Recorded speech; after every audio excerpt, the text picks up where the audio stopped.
নমস্কাৰ বন্ধু বান্ধৱীসকল, আজি চাওকচোন নিৰামিষৰ ৰেচিপিটো কেনেকুৱা।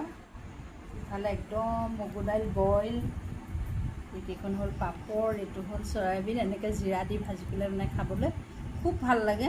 লগত এইটো আছে আৰু এয়া হ'ল ঘৰৰ লেচেৰা দেই, লেচেৰা আলু, এইটো লেচেৰা মাহৰ ভাজি, আৰু এয়া হ'ল পটল ফ্ৰাই, আৰু এইটো হ'ল বৰ মচুৰ মাহৰ বৰ দেই। লগত আছে নেমু, গতিকে চেপি লওঁ, লৈ মাছ মাংস কি কৰিবলৈ লাগে হয় নহয় বাৰু, এনেকুৱা ভাত এগঢ়া পালে। আৰু ইয়াত লৈছোঁ চাওকচোন স্পেচিয়েল পদুম পাত, যিহেতু পদুম পাতত মানে গৰম গৰম ভাত খালে বহুত বেমাৰ কাট যায়। কৃষ্ণ,